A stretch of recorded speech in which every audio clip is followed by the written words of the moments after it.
Welcome back to the channel. So here we are. Come on a bit since the last video. It was in the spare room, all in bits. But the last few days the weather's improved. I brought it all down into my shed and built it up. Yeah, I've been working quite hard, obviously. So the reason I'm wearing this Motorhead t-shirt and this one, because my mate who used to own this back in 1978 took me to see Motorhead on the Bomber tour. I think it was 1979, I think. And he was converted big time, and he pretty much devoted his whole life to Motorhead. So much so that he went to Lemmy's funeral, in fact. But yeah, he used to own this. But there's more to that if you watch my other videos. Right, so yeah, so the first thing I'll mention is a couple of things that people might think are wrong for this model. I don't know, but it's not.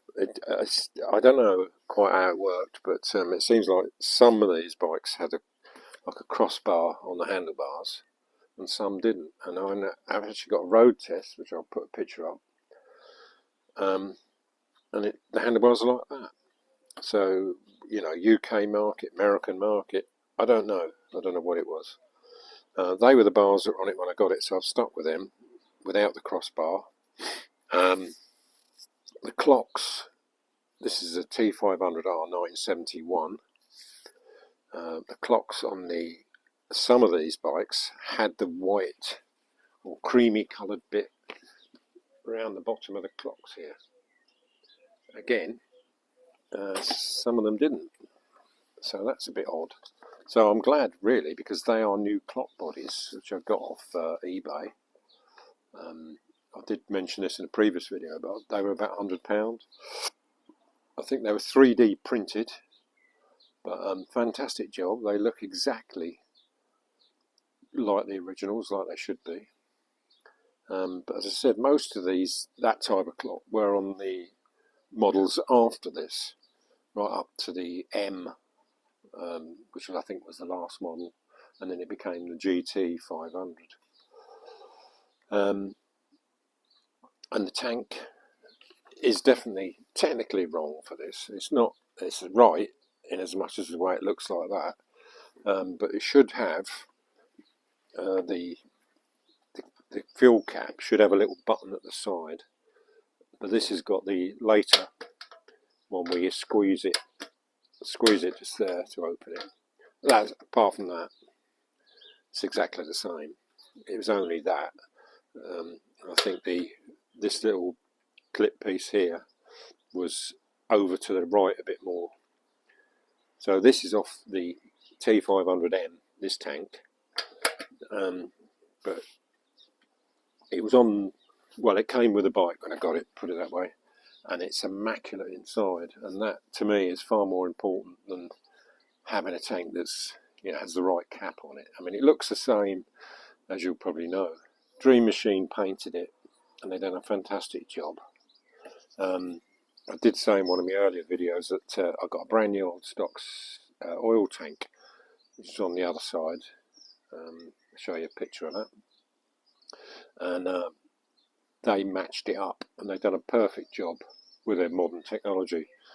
I don't know how they do it exactly. There's some sort of laser gun they can point at the paint and match it, basically. I don't really know what I'm talking about there. I don't know how they do it, but I know they have got some technology where they do a good job of, you know, copying the colour. So I sent the oil tank to Dream Machine so that they could copy it, and they've done a fantastic job. It looks exactly the same. It's called Candy Jackal Blue.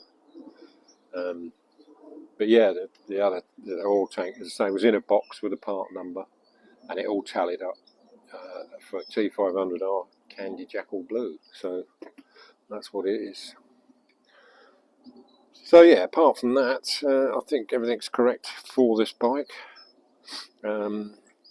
got these from a place called the Classic Bike Shop in the UK. And these exposed springs is what the T500R had. I've seen some of these models with a shroud, but it shouldn't really have that, but they're the right ones. So they're really nice. I think they were around 100 to 110 pound a pair, but so they're good quality. They're not cheap, you know. They're good. As you can see, the engine's all ready to go back together. It's just a case of me putting it back together, and that's it really. It's really all done. Everything's polished, the vapour blasted, carbs are done. Yeah, so it's all good. The airbox has got to go on, but I've got to sort out an air filter. This early model had a different, that type of airbox, sort of half round thing. The later one was more square, which you could possibly fit to this bike, but you know, obviously I didn't want to do that. I want to stick to the original airbox. But finding an air filter is really difficult. But I'll get around it somehow. I'll make an air filter to fit in there, something. You know, as always, well as a will, there's a way. The other thing I'm stuck on at the moment is exhausts.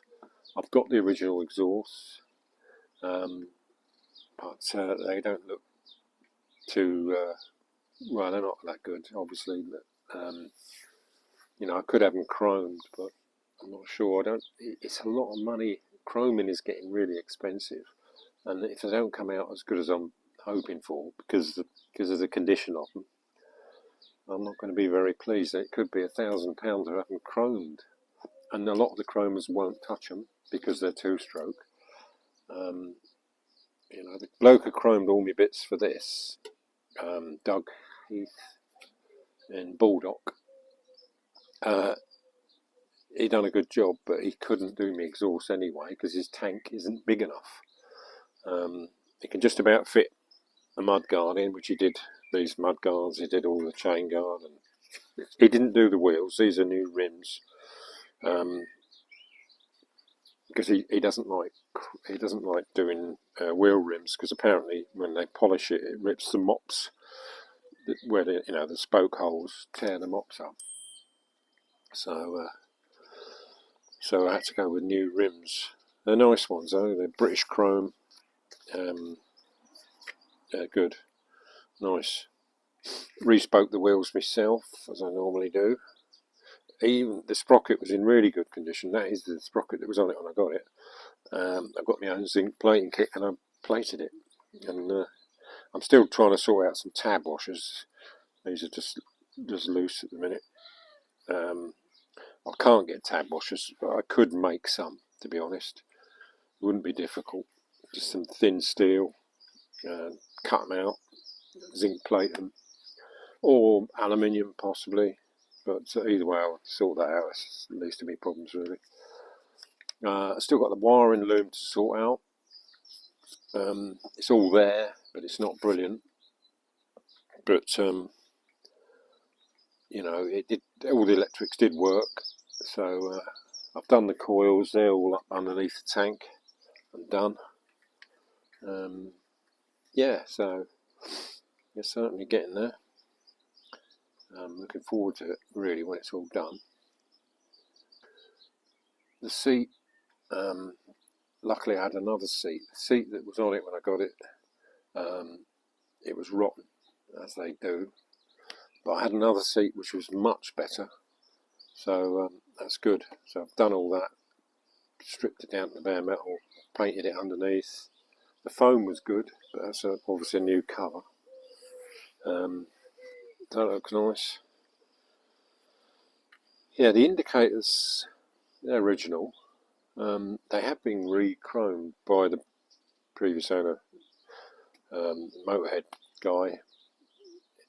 He had them chromed years ago, and they're still good. But they're a funny alloy, aren't they? And they're sort of funny things to chrome, I think. But yeah, the engine, as I say, when I put it back together, the crankshaft's all rebuilt, ready to go in. That's still upstairs at the minute. The pistons, it had a rebore a long time ago, but it hasn't done many miles since, and the barrels are perfect, and the pistons are. You know, I don't think I even need to get new rings. I might do still, but just as a precaution. But honestly, I've measured them up, and they're well within tolerance. So there's probably no point. I can't see them deteriorating. They hadn't gone rusty or anything. They still look as they were. So I was lucky with the fork gaiters. Fowler's in Bristol, one of the big companies that sell to all the main dealers, had gaiters in stock, genuine new old stock gaiters. So yeah, they got Suzuki written on them, made in Japan. So and they fit lovely, obviously. But yeah, that was a surprise. Didn't expect that. But I think they were about £80 a pair. But yeah, that's all right. Pretty cool. As you probably know, I already mentioned this. This is powder coat in the end. I wasn't sure whether I was going to do powder coating, but decided yeah, I would, because it was simple. It was just convenient. There was a guy not far from here who does a nice job, and it's lovely. It looks really nice. And you know, being an old frame, you do get a few sort of marks and that over the years, and being quite thick powder coating, it's covered them up lovely. So that looks good. Yeah, so that's about it at the moment. The next stage, of course, is rebuilding the motor. But I've got a friend of mine who wants to come and watch me put it all together. He just wants to learn a bit more about mechanics and that. So I'm going to have to arrange that time with him. But yeah, and I will do another video, probably, I don't know exactly what point, whether it's been putting the engine together or, but there will be more to come. And eventually there'll be one with it running when I sort out the exhaust. So I don't know what I'm going to do about them yet. As I said, I don't really want to go down expansion chambers route. A lot of people do, I know, but I'm not keen. I prefer the originals, to be honest. But it's finding a good pair, you know, either or get some chromed. Again, they've got to be good. So, you know, because the chroma can, I assume they do a lot of polishing to try and get out marks or lynching back on the metal to get any pits out, and then the metal becomes thin. And in fact, the bloke who chromed all these bits did say to me about the headlight. I think it had been chromed before, and there was pit marks in it, and he had to chrome, well, because he chromed it again. He did a lot of polishing and became thin. The metal becomes very thin. You've got to be careful. So, you know, there's only so much chroming you can do, I suppose. The back mud guard, fortunately, was a good one. I got that from DK Spares. Had a little dent in it, which I managed to remove about here somewhere, or the other side, but I'm pleased with that. And it chromed, but it's the first time it's been chromed. It's still got plenty of meat on it. But as I say, you know, it can be, if it's really pitted badly, the chroma has to do a lot of cutting the metal back, you know, to get a smooth finish. So yeah, the metal becomes thin. That's the problem. But anyway, I'll just film a little bit of the other side of the bike. So I've just spun it around to the other side so you can see the other side. Yeah, so that tank is the one that was new old stock in a box with the part number on. Checking out the part number, it was definitely Candy Jackal Blue for the T500R. So I sent that to Dream Machine and they matched it up. And as you can see, they've done a good job. So that was good. Yeah, so the only other thing I wouldn't have minded is a set of grey cables. But there doesn't seem to be any one. There is one or two sort of new old stock cables about, you know, and £60 and that sort of thing, just for one cable. There is someone in America that's selling a complete set for 150. That doesn't include the rear brake cable, and then they want well, what it costs, I suppose. Anyway, it's £50 postage from the US to the UK, and then there's probably import duty or whatever tax, you know, when it gets to the UK on top of that. So God knows, it'd be well over 200 quid just for a set of grey cables. Most of the cables on this were still perfectly usable, because when the bike was last used, it's, you know, it stood for years and years and years, but all the cables were fine. In fact, that was a genuine Suzuki cable, the front brake. So I've reused that. There's nothing wrong with that. So I haven't really spent much on cables at the minute. So if some, you know, grey ones do come up at some point, I might well get them. But for the time being, I'm going to fit a set of just black ones on it.